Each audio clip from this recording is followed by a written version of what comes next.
Welcome to the Drunk Dietitians podcast, co-hosted by your favorite tipsy registered dietitians, yours truly, Sammy Previte, co-owner of Dietitians of Palm Valley, and Jenna Warner, owner of Happy, Strong, Healthy. Us dietitian besties can't stand diet culture bullshit and love keeping it real. Our mission is for all humans to believe that they are made for so much more than chasing a smaller body. We are also here to share with you that food can be fun and pleasurable again. Although we're medical professionals, we are human too. We are not afraid to share our deepest secrets and how years of our lives were taken by diet culture. We started this podcast so no human has to feel alone in their journey towards food freedom. So grab your favorite cocktail and join us for our favorite casual happy hour and expect to laugh, cry, learn, and grow. Cheers.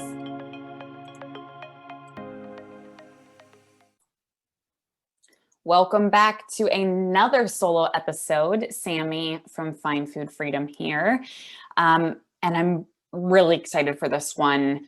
I think this one is needed more than ever with just 2020, man. We're jumping into another holiday themed episode where I'm going to share with you one of my trainings that I did with my following, and we jumped deep into how to travel stress-free during the holidays. And if you can't hear it on my voice, which how could you hear a smile? That was actually a dumb comment, but I'm smiling because I don't really think there is a way to travel stress-free right now just because of COVID and everything going on in the world. But I will say that when I say traveling stress-free and when Jenna and I had this idea for this episode, it's how do you travel in a way that's honoring your body's needs from a fueling perspective. So food, hydration, again, taking care of you, simple acts of self-care that are not rigid, are not strict, are not diet culture rules. And I know Jenna, she shared in previous episodes of her own story, how she used to like cook and pack all of her food and bring it through security at the airport because she wouldn't eat food in the airports. That's not what we're talking about. And I know Jenna shared her personal story of that being one of her signs of disordered eating. But there are things that you can bring along and kind of anticipate whether it's travel delays or, food deserts as you're driving cross country or up north to see the family or whatever it is, we want to just give you some simple travel hacks that are going to make you feel more comfortable and confident with your relationship with food during the holiday season. So we know that diet culture is loud. We know that life is stressful in 2020 in general, but now we're adding holidays. And if you are choosing to travel for the holidays, we're adding another layer. So it's, okay, how do we help support you? And that's what we want to give you, all of those resources and all of the things that we work on, not only with ourselves and that Jenna and I take very seriously, but also with our clients and how do we give them the ammunition. So I think you're going to really enjoy this episode. And again, yes, we're talking about holiday travel, but I want you to know travel in general, right? I don't care if it's Christmas Day, Thanksgiving, Hanukkah, New Year's Day. It doesn't matter if it's a holiday and or just a regular Monday in March, for gosh sakes. It really doesn't matter what day it is. When you are traveling, you can use these tips and tricks. So if you're not already, please give me a follow at find.food.freedom and give Jenna a follow as well at Happy, Strong, Healthy .rd, and we will give you even more tips and tricks and resources so you are not feeling alone, you are not feeling stressed, and you will have all of the support that you need this holiday season. So enjoy this episode and I'll see you on the other side. Welcome to day 3 of our 3-day Find Food Freedom holiday series, our training series. Today, we're going to be talking all about travel and how to travel stress-free during the holidays, which is kind of funny to even say in 2020, like First of all, the word stress-free, and secondly, the word travel, because COVID is still happening and going rampant. But if you choose to travel, or whether it be a road trip to family where you're all quarantining together, or if you are taking a flight, of course, taking safety precautions, but we want to try to give you all of the tips and tricks that you need to be able to travel and do simple acts of self-care to take care of yourself regarding food and hydration, because it can be easy to get thrown off when you're traveling. So again, my name is Sammy Previte. I am a registered dietitian, certified intuitive eating counselor, certified personal trainer, and owner of Find Food Freedom. We have all different programs at Find Food Freedom to make sure that everybody gets the support that they need. We have one-on-one coaching, we have group coaching, and then we also have a mastermind program, which is like a hybrid of one-on-one and group. So you get that individualized care along with the group. All of our programming is 100% virtual. We work with clients all over the world. And we also have our online course. So if you say, I don't really know if I need like full support, like coaching right now, but you're still interested in learning the intuitive eating principles and finding food freedom, you can absolutely jump right into the course and get everything that you need with 20 plus videos, 120 plus page workbook, and really dive into those principles. And then I also co-host a podcast. So you have probably heard or seen Find Food Freedom before if you are on this training, because we promote these on our social media and get these out as resources. So let's jump in to today. I always like to start with, yes, I'm a dietitian. Yes, I'm an intuitive eating counselor, but I haven't always been that person. I spent years and years and years in diet culture. You can go all the way back to episode 1 of Drunk Dietitians, the podcast I co-host, and listen to that. That's really like my story of disordered eating, and I go deep into detail. But I spent about 8 years of my life hating my body, trying to manipulate my body, burning off calories in attempts to lose weight, restricting food groups, yo-yo dieting. And in the midst of all of that, when I was at my most disordered point, I was actually studying to be a dietitian, which is hilarious. Looking back, not hilarious, but it's ironic that I was studying to be a dietitian, and yet I was the unhealthiest I've ever been. But I was thinking that I was doing it all in the pursuit of health. And it wasn't until I found intuitive eating later in my career as a dietitian that I was able to respect my body, make peace with my body, make peace with food, tie physical and emotional pleasantness to my eating experiences. I do not restrict food. And again, I know I'm coming from a place of a very privileged, thin white woman, but so of course I'm not speaking on the experience of every single human in the world. This is just my little highlight of my story. There are, everybody can struggle with food and body image issues, but I think it's really important to also take note of that people that reside in larger bodies also have weight stigma done to them, or oppression or fat shaming. And those things, I do not pretend to understand what that is like. And that is a whole nother training that if you go to bit.ly/Find Food Freedom Training or bit.ly/Find Food Freedom Training, we do a whole training series on the truth behind weight and health, and also how to build a better body image. And those two go a little more deep into some of the things I was just chatting about. So it's so easy to go off on tangents on these because there's so many different things we can talk about, but we're going to stick to today's topic, which is all about traveling during the holidays. So before we get started, I always like to just make sure we're taking a deep breath in through the nose, out through the mouth, and we're leaving the guilt and shame at the door. We're going to give ourselves grace as we walk through this presentation together. And we're going to stay curious, because the more curious that you are, you can learn and you can, stay open without judgment or shame. And that's really what we're here to do today. So today's presentation is all about how to travel stress-free during the holidays. I want to make it really clear too that of course this if you're listening, you can listen to this any time of the year that you're traveling, right? And this is still going to be helpful and have tips and tricks. But again, as I said when we started the presentation, traveling in 2020 looks a heck of a lot different than it did last year. And we just need to take note that, this is if you are going to be participating in traveling, whether that's road trips, whether that is a flight, whatever that looks like, that we're going to have some tips for you. So I like to start off with a little true and false here. So you can answer these questions, whether you're doing it out loud, whether you're writing it in your phone, whether you're writing it in the chat, whatever you want to do, true or false. And I'm going to say some statements. I take time for gratitude when I travel. Or another way to say that, I take time to practice gratitude when I travel. Next statement, I practice stress management when I travel.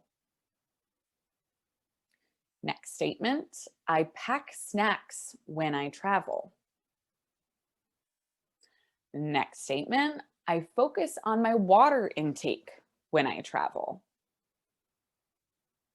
And next statement, I eat every 3 to 4 hours when I travel.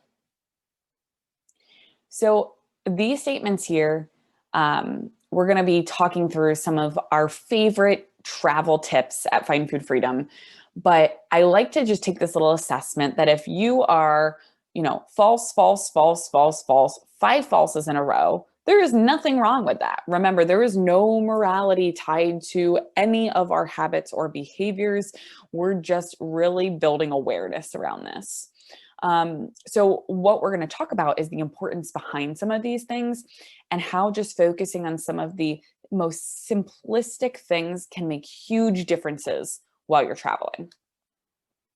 So I'm going to say it again, 2020, there's lots of stress already, right?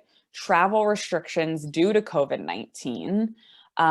So traveling is already stressful, but in 2020, it's going to add like even a bigger layer of stress. And I think it's just building awareness and recognizing that is really important. So we have added stress when we travel during the holidays. And I'm going to say a few different examples of things that I have heard time after time after time with clients who are maybe newer to intuitive eating, newer to Find Food Freedom, are coming from diet culture where they've been on diet after diet after diet. I'll hear some of these things being said. I'm not in control of the food that is available or what I'm being served. I'm out of my routine on vacation. Fuck it. I might as just well blow my diet anyways because none of the foods that I regularly eat are around me. There are so many tempting or air quotes bad foods around. I just can't stay away from them. I can't stop eating them. These are the kind of things that we hear. So how do we navigate this, right? So focusing on the basics is very, very, very important when it comes to traveling, because there's only so much you can control. And a big part of traveling is truly just having radical acceptance for all the shit show that's going on around you. If you think about an airport, right, you cannot control the people around you. Unfortunately, you have to have a radical acceptance for what's going on, and you can just control what you can control. And by doing that, it can be really, really helpful. So sanitation and wearing a mask. Of course, this is an intuitive eating food freedom presentation and talk. So this is just to make sure I'm making it abundantly clear that if you do choose to travel, the best thing you can do for your health out of anything we talk about today is sanitizing around you, wearing a mask, wearing gloves if you feel more comfortable, whatever makes you feel comfortable, but making sure that you're doing your part to try to sanitize and have great hygiene with all that's going on in the world. More so than any of the nutrition, any of the fitness, any of the stress management, that is the number one priority. From there, again, looking at hydration, fueling frequently, gratitude and stress management, and movement that you enjoy, which we're going to go much more into depth. So First, we're starting with hydration because before we ever get into the food that someone is consuming, I highly, highly, highly recommend hydration as your number one focal point, because water is found in every single cell in your body.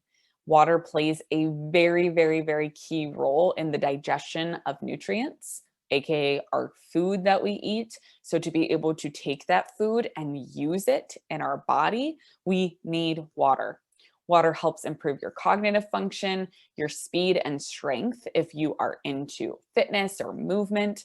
It helps with immunity. It also helps with joint mobility, so less risk of injury if we're partaking in movement. So water, it's important. And we know that, right? We hear all the time, like, drink water, drink water, drink more water.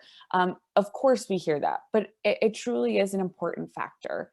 And so an easy, basic thing that you can do while traveling, we can look at this two different ways, right? I'm thinking like a flight versus a car trip. So if we are in the car, making sure that you bring super large water bottles filled up with water before you hit the road is a great way to not only prioritize your water, but also save a little money because water bottles are expensive at gas stations and whatnot. So packing up big old water bottles that you have a screw-on cap, you have them in the car, you're ready to go, that is awesome.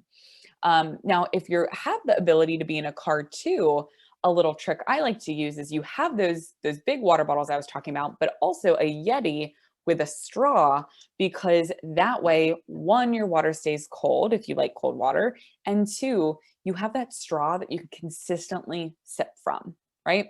So you don't have to unscrew a cap. You don't have to take your eyes off the road. You can be doing multiple things at once. You can just pick up your water and drink it. Now, going on a flight, taking a Yeti with a straw, it's kind of a pain in the butt, right? You can't really put your water bottle anywhere. You might kick it over on the floor. It doesn't really fit in the seat, like the seat back, that you have that little pouch of the person's chair in front of you. So that's where just taking a water bottle through security can be really helpful. So if you're going to a airport, of course, that water bottle has to be empty if you're going through security, but bringing a big old water bottle with a screw cap in your carry-on. So when you get through security at an airport, you're going straight to the water bottle filling station. You're filling it up. You're prioritizing your hydration. And again, you do not need to spend $5 to $10 on a big old water bottle at the airport. You're also saving a little bit of money. So that is one thing that is so important. It's so easy to focus on. And we know that it'll have a direct impact on your cognitive function, like your physical feeling, like you'll feel more pleasant if you're hydrated. And we're at a risk of dehydration when we are flying due to the altitude and the air in the plane and all of those things. So being extra, extra careful and making sure we're bringing a water bottle can be such an easy thing. So now that we're talking about travel, like the actual act of traveling, but then the same thing goes for when you're at family or friends' houses. If you brought these water bottles with you, now you have that with you so you can constantly fill it up at their house and you have that with you, versus if, let's say, you're in this new environment, not where you usually live, right? And you're having to seek like a cup of water, which again might be super easy, but it's so easy also to be thrown off and be like, oh, I didn't go get a cup. They didn't have water bottles. I didn't, I just was thrown off. So whatever we can do to make it as simple as possible, that is going to be helpful during that holiday season. So we talked about hydration. Next up, fueling frequently. So when it comes to food from a diet culture lens, and it's so funny because when I made this training, I completely forget like how entrenched in diet culture people are, or how I used to be so entrenched in diet culture, where my message maybe 5 years ago would have been like, don't gain weight during the holidays, right? Like, don't eat sweets during the holidays. Let's do this detox during the holidays to not gain weight. All that kind of bullshit. So that is like, I forget that even exists and that people are still doing that. When it comes to food during the holidays, the number one piece of advice that I can give you is eat frequently. Like if there's if I could only give you one piece of advice around food, which is what I'm doing right now, eat every 3 to 4 hours, period. I don't care what food it is. Of course, there are some things that will balance your blood sugar, maybe keep you a little more full, like fuller, longer than others. But the more frequently you eat, the more balanced your blood sugar will be, the more that your hunger is not going to feel ravenous, where you want to eat everything in sight, which we will get to here in a sec. So eating frequently. So now if we bring this into the conversation of travel, right? If you are traveling on a plane, being very intentional to pack non-perishable snack items in your bag. You never know when you're going to get stuck on the runway for an hour, right? They're like, oh, we need to check this, or we need to de-ice the plane, or, these 17 planes are in front of us. Sorry, guys, it's going to take about an hour. That is like the worst, right? And so now your 2-hour flight is a 3-hour flight, and you haven't ate 2 hours prior to the flight. You don't have a snack. They give you like 2 little freaking pretzels in a bag, right? So making sure that you have non-perishable snack items. This doesn't mean that you're not allowed to eat things from the airport. If you don't want to bring and you want to go to the airport and just buy some snacks in the airport, great. But airports are expensive and they upcharge for everything. So if you can grab bars, nuts, dried fruit, maybe like roasted beans, like a roasted chickpea or roasted seeds, jerky, whatever it is, right? Applesauce packets are kind of fun too. So there's so many different things that you can pack ahead of time. So then when you are flying, you have food, right? If you know that you're going to be on a 4-hour flight, you're not eating meals before that. By the time you get to the person's house, like you are going to be famished. So knowing that you have things on hand can be super helpful. And then the same thing goes for traveling in a car, packing non-perishable food items, as well as if you have the privilege and the ability to pack perishable meals and snacks, pack a big old cooler, throw some turkey wraps, some sandwiches, some yogurt, some cheese sticks, maybe some pieces of fruit, like easy pack fruit, like an apple or a banana, any veggies like carrots. You could pack little hummus cups. There's so many different things that you can do that it may feel overwhelming at first if that's not something you traditionally do. But if you have a 8-hour car ride and all you need to do is take, 5 minutes to take out a cooler, take some items out of your fridge and put them into the cooler and put that cooler into your car, that could be huge. And that, again, that little act of self-care, that is not diet culture. I once had a client say to me, well, Sammy, I can't pack my lunch because that's dieting. And I said, whoa, whoa, whoa, whoa, whoa, we got to go back. What do you mean by that? And when she was on diets, traditionally, she wouldn't allow herself to eat out at a restaurant, or she was only allowed to bring certain things from home. So the idea of packing a lunch to her felt really diet culture-y, right? So that is so important to recognize, that if it comes back to what is your intention behind this behavior, right?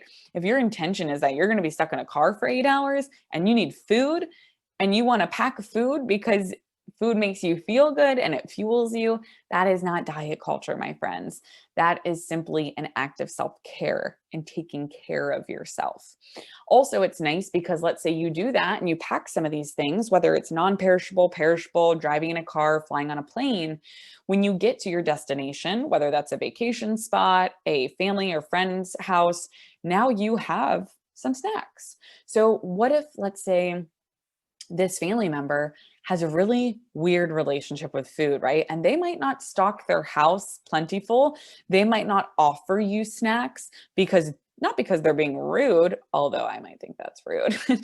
It's because maybe they're not thinking about food because they either are restrictive or they just don't eat snacks typically. So then you might say, oh, this is fine. I have my bars that I brought along, or I have my dried fruit, or whatever it is that you can now just snack in between your meals and you're good to go. And so that comes down to our conversation about how to navigate diet culture talk and being able to set boundaries too. Knowing the fine line of, I brought my own things, I can engage in that, but also setting a boundary if this person doesn't eat consistently, like, hey, I gotta go eat lunch. Like if you don't want to eat, that's fine, but I'm gonna go get something. So that's kind of a culmination of two of our training videos here. But to get back to the number one point of fueling during the holidays is eat frequently. So your body needs to eat. Even if you're sitting in a car all day long, your body needs fuel. Even if you're sitting on a very long flight, your brain alone needs over 300 calories just to function properly every single day. And that's just your brain. So chances are, if you're a human being, you need your brain, right? We need food regardless of what we're doing every single day. And I'm here to tell you that you have permission to eat on a long travel day. So when we look at fueling frequently, this comes down to kind of similar to the conversation we had on day one about blood sugar. The more consistently you eat, the more your blood sugar will be stable. The more stable your blood sugar is, the less hangry you will be, and the more pleasant you will be to be around. So another thing I like to cover with food around the holidays is a lot of times before clients make peace with food or are intuitive eaters, I'll often see them in this restrictive binge cycle, or another way to say it for maybe traveling is vacation mode, right? Where let's say you have a food that you don't allow yourself, or you air quotes restrict. So I'm going to use like a donut as an example, right? So you have this donut and then you get to a point where you say, well, fuck it. I had one donut. Now all hell is going to break loose because I already messed up. I'm going to eat more donuts, candy, pizza, ice cream. I'm just going to eat all the things because come tomorrow or come Monday or after I get back, that's when the diet starts, right? I hear that over and over and over from clients who are not deep into their intuitive eating journey. This is more towards the beginning of the journey. So when that happens, I love analogies. I like to think of the analogy as, okay, that's literally the exact same thing as saying, I have a flat tire. Let's pretend you and I are driving down the road. I get a flat tire. We get out of the car together and we go and we look at the other three tires, and I grab a machete and just start chopping holes in them because I'm like, you know what? Fuck it. We have one flat tire. Why not have four? And it sounds silly, but that's what's happening with food. If we have one unplanned snack, one unplanned meal, something that we don't usually allow ourselves, which that would go back to, again, a different training of making peace with food. And that's a whole nother thing we would want to dive into. But on vacation or traveling, right, when this occurs, I call that tire slashing. And my one client, she's so funny. This used to be her to a T, like every single weekend. She would air quotes, be good Monday, be good Tuesday, Wednesday, Thursday. And then she would tire slash all weekend. She would call it once we went over this analogy. So being able to recognize if this behavior pattern is going on for you during travel, there's no guilt, there's no shame, there's nothing wrong with this. Just bringing awareness around it to say, okay, if I have a donut, can I just have the donut and move on? And if I want to eat a nutrient dense meal for lunch, great.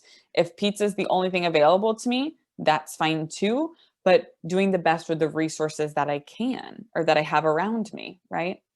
And so tire slashing is one thing I want you guys to definitely remember that analogy and see if you think that's something that's present in your own behavior patterns.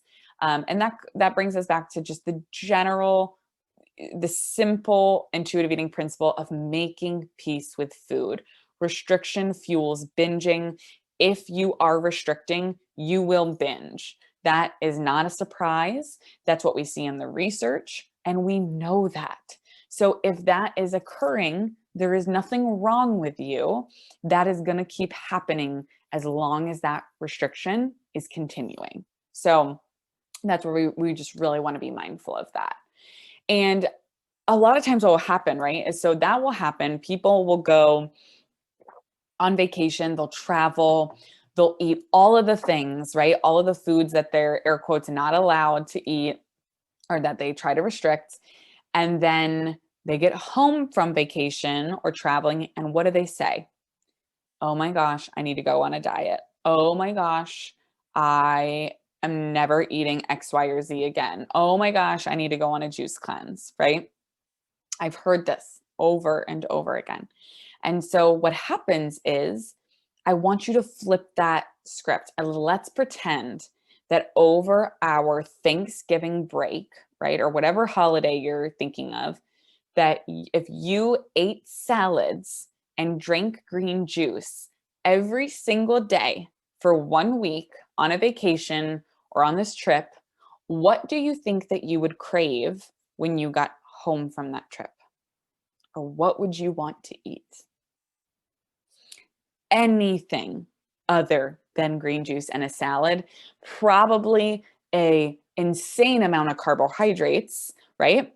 Yes, I see some people writing hot food, right? Like anything, because these are crispy, these are fresh, these are cold, right? So I would want hot food. I would want the opposite of that. I would want carbohydrates, something warm, something comforting. I would want crunchy crackers, right? Grainy foods. I would want protein. I would want meats. I would want cheese. I would want all of the things that are not salad and green juice. So we do the same thing when we go the opposite way, where if we go on a vacation and go into that air quotes fuck it mentality, right? Then we hit that point of every day on vacation. Let's say you're eating the pizza and the ice cream and the cakes and the cookies and the fried foods and all of that. And then we get home from vacation and we say, how could I do that? All I want is salad or a vegetable or a green juice. That is a normal reaction. There is nothing wrong with you. And so the same thing would happen if we flip the script, like we just said. And so being able to recognize that we have to find the gray area. What would it look like to have nutrient dense foods and the fun play foods, right? The more indulgent foods, and feel physically pleasant. And that's what food freedom is all about. And that's why when we travel, that's something that we really, really, really love to harp on. And so this is like food habituation 101, is the kind of the science behind what I just said about how if you ate, let's say, pizza, cake, cookies, donuts for 1 week, you would want nothing to do with that a week later. And the main study that on food habituation that's highly talked about is in college students. And there were these college students that they took this group and they said, okay, you're going to come to this seminar every night and you're going to get free unlimited pizza for 1 month, every night for dinner, however much you want, you get it. And they were like, yes, this is going to be awesome. And then by like the second week, they were like, I don't want to look at pizza ever again, right? Like they're like, I'm so over it. And so that's food habituation. So we don't want to ruin pizza, right? We don't want to ruin the play foods or the fun foods, just like we don't want to ruin nutrient dense salads or fruits and veggies. But sometimes those can get tarnished from diet culture if those are things, the only things we're allowed to eat or the only things we air quotes should be eating. And so when we create a peaceful relationship with food, it's allowing all foods to fit and trusting that our body is going to be able to tell us what it wants in that moment. And so if you're a research nerd, highly recommend food habituation, looking that up and looking the research on that. Intuitiveeating.org also has tons of studies as well. So looking at, again, our hunger and fullness, right? Have you ever been hangry? I want you to think back to the last time. I want you to shut your eyes and imagine and think back. When was the last time that you were hangry? Okay, so you can imagine that time. How long had it been since you previously ate that time that you were hangry, right? And then how did you act when you got in front of food, right? So you finally got in front of food for not being in front of food for an extended period of time. When you're hangry, how do you act around food? You just want to stuff all the food in your face, right? You can't get it in quick enough. You're hungry, you're angry, you're anxious. You just eat, eat, eat. I use the example of myself. One time I was running errands. I think I went to it was a hair appointment that I got stuck in the chair for like 4 hours. I had no snacks. I had no water. I didn't eat enough. Like I didn't anticipate being there that long. And then I was meeting my husband at an all you can eat, like chips and salsa Mexican restaurant after that. How many chips and salsa do you think I ate when I sat down in that chair after like, it was probably 6 or 7 hours without eating? I ate baskets of chips and salsa. Now, again, there's nothing good nor bad about that. There's no morality tied to that eating experience. But because I removed guilt and shame from food, I can recognize that happened because I was not adequately fed and I was hangry and my blood sugar was low. So back to the idea of the more frequently you eat, the more balanced your blood sugar will be. And that's when we think about hunger and fullness.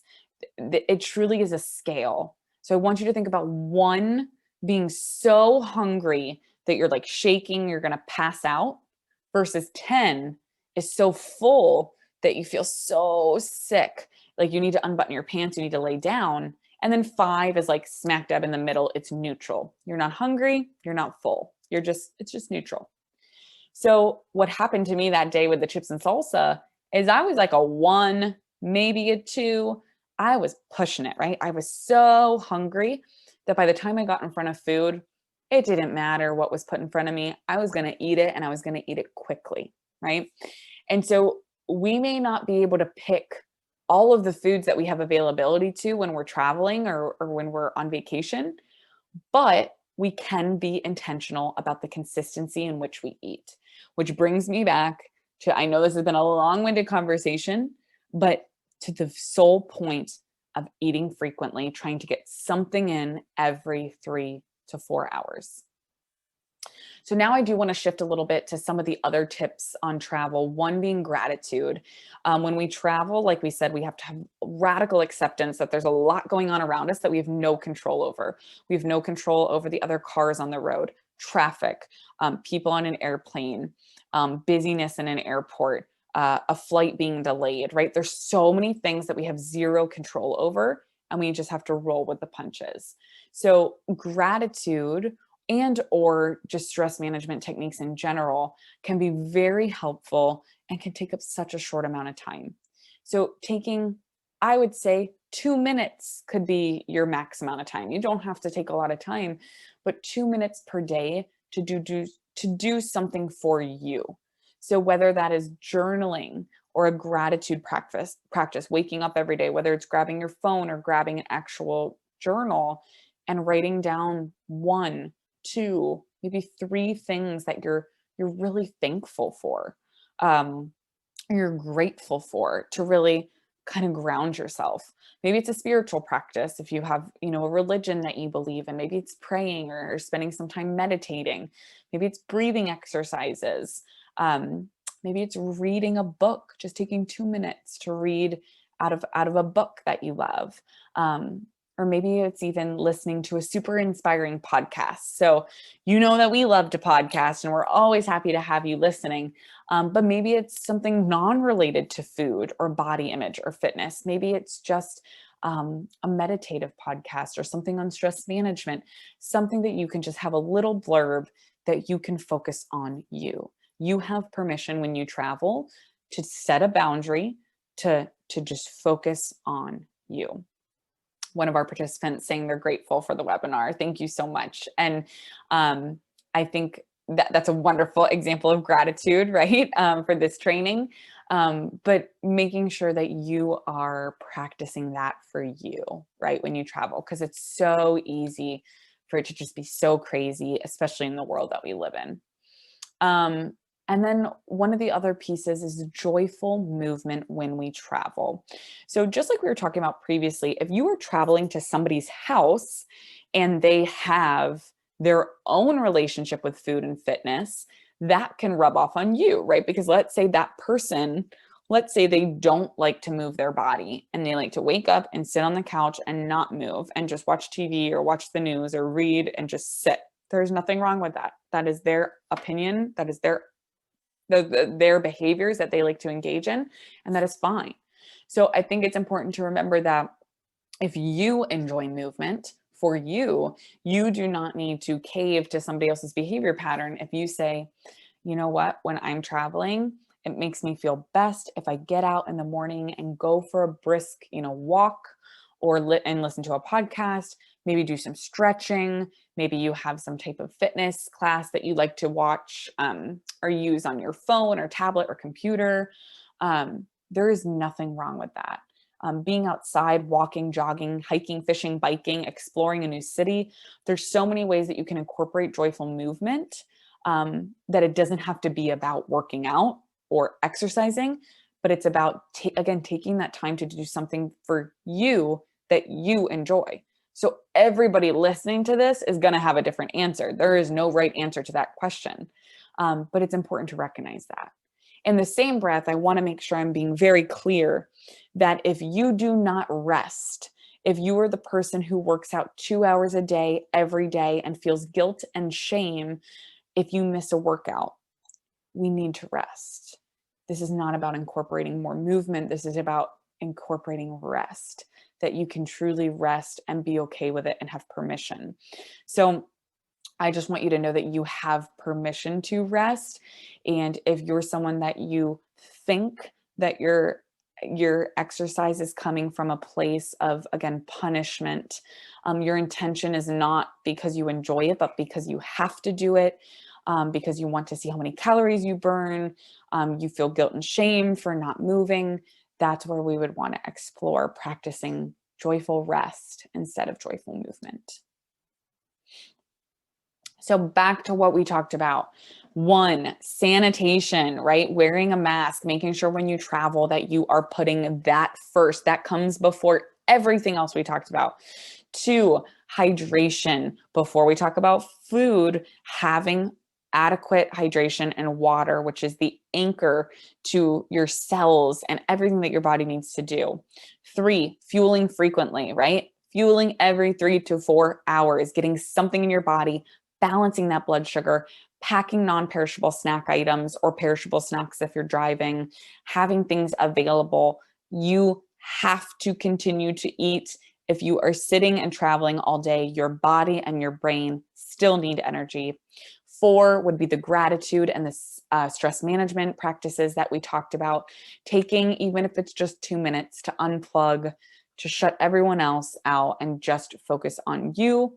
And then lastly, like we just talked about, finding that movement that you enjoy when you're traveling, whether that is movement outside, movement inside. And if you feel like your movement has become very excessive and unenjoyable, then it's trying to find rest and being okay with resting. And if you are struggling with that, there's many amazing fitness accounts out there. One of my favorites is Tally Rye, who is a intuitive eating fitness trainer who focuses on movement and rest and teaching people how to find joy with movement again. So in today's training, again, everything that we've covered, day 1, day 2, day 3, these are truly just the tip of the iceberg. Like, we go so much more in depth when we're working with clients, especially when we get to interact and hear what you're personally struggling with or whatever your personal obstacles are. So it's important to remember that after listening to a training like this, that you have to remember, how long were you stuck in diet culture? When was your first memory of dieting? And giving yourself grace for that. Because I think that when we think about how long we can be stuck in diet culture, we have sometimes this expectation of, oh, I'm just going to hear the information, I'm just going to change. But it takes a lot of time to build awareness around this, to be able to then start to make changes that honor your body. So really just giving grace to yourself. We do have a few spots in our group coaching program, and our group coaching I absolutely love because we meet weekly, which is amazing. It's weekly support. So you'll get on the virtual call every week. They take place at Wednesdays at 7 p.m. Eastern Standard Time. It is 12 consecutive weeks, which takes us through the holiday season, which I'm so grateful for. I think a lot of times diet culture pumps out the message of like, don't start your New Year's resolution until after the holidays, like blow your holidays. That is bogus. It is time to get support when you need it. Holidays are a stressful time. The travel, the diet culture talk, navigating more, being around food more and social events. So we are here to help you and support you during that time. With our group coaching, you'll also have lifetime access to our course, which you will be going deeply into the 10 intuitive eating principles, learning how to apply those principles to you specifically. And you'll be a part of this supportive community. So you're not only supported by the our group of dietitians and counselors at Find Food Freedom, but you're also getting the support of others as well. And I see a comment coming through here. Dawn, thank you so much. She's saying she's worked one-on-one with me for 2 years now. And she says, I can say it works on all fronts. Well, thank you, Dawn. Thank you so much for that feedback. And, you know, we are here to support you, and the group is just such a great place because you not only get the support from our team, but like I said, from a community of people who understand what you're going through. So if you want to apply the intuitive eating principles, make peace with food, make peace with your body, enjoy food physically, mentally, emotionally, engage in behaviors that support your physical, mental, and emotional well-being, again, have that community and genuinely improve your health, then this group is a great fit for you. So if this is something you've been thinking about, we would absolutely love to have you apply. If you go to bit.ly/apply-find food freedom, all lowercase, all one word, that will take you to our application. We do highly screen all of our participants just to make sure that everybody is on the same path towards food freedom, that it is a safe environment for all group members that enter. And if you're hearing this, you will also get a bonus call with me. So as soon as we get you into the group, I'm going to hop on a call with you one-on-one, and we can start to really work through whatever your biggest struggles are. So that is bit.ly/apply/find food freedom. And we would be so honored to see your application come through if you feel like it is a good fit. And so let's see, I'm going to open up for questions. I see Dawn has a question here. Do you think food has just as much as an effect as exercise? So if you could, Dawn, if you could provide a little more clarity of what you mean by that. But I'm going to go off of what I'm thinking you're meaning and answer it and tell me if that helps. So the question was, do you think that food has as much of an effect as exercise? For me, I would say food has more than an effect on our body than exercise. Don't get me wrong. Movement is super, super important. It is absolutely known to help, you know, benefit us in many different ways, aerobically, cardiovascular health, blood sugar control, etc. But when it comes to food, we have to eat multiple times a day, right? Our organs need a very, you know, general amount of calories and energy just to function properly. So if we are not feeding our bodies adequately, they can simply not function properly.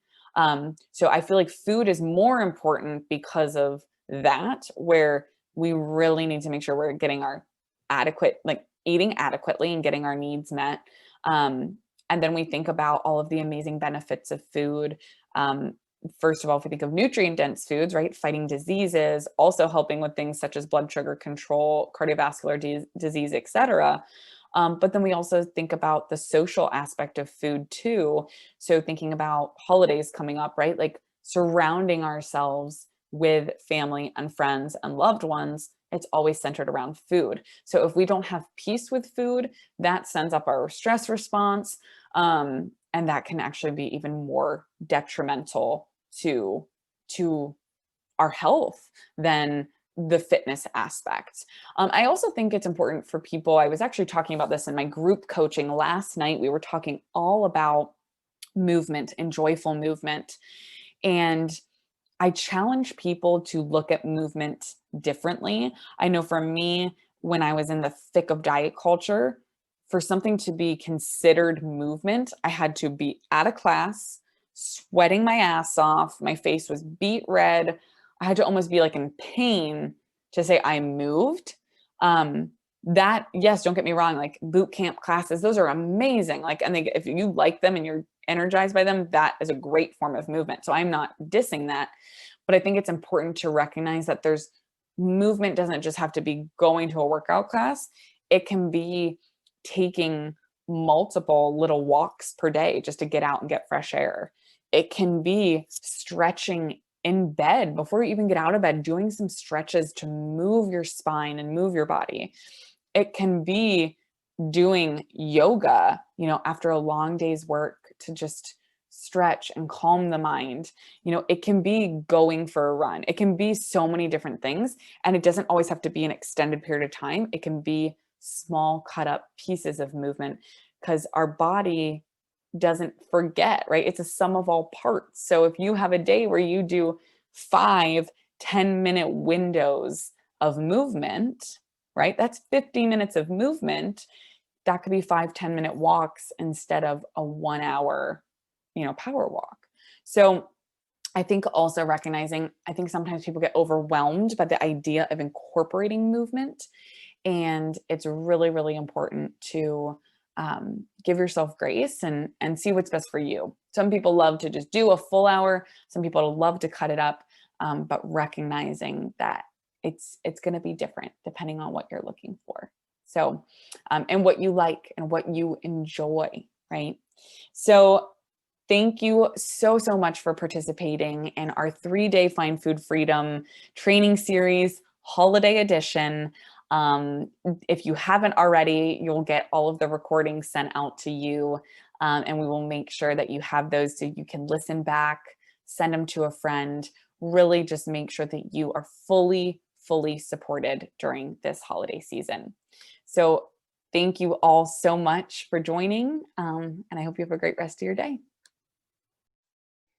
Guys, thank you so much for listening and being here with us. I am virtually cheersing all of you. We absolutely loved sipping on a cocktail with you and sharing as many nutrition tipsies as possible during this episode.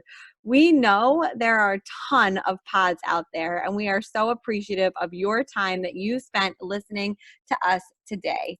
Please be sure to check out the show notes for episode details and all of our guest information. We promise to keep bringing you the best and the most knowledgeable and fun guests we possibly can. Please be sure to subscribe, like, share, and post if you enjoyed our content today. And visit us on Instagram and Facebook at Drunk Dietitians to find out what is up next for us on the pod. We absolutely love you. We appreciate you and can't wait to spend more time cheersing with you soon.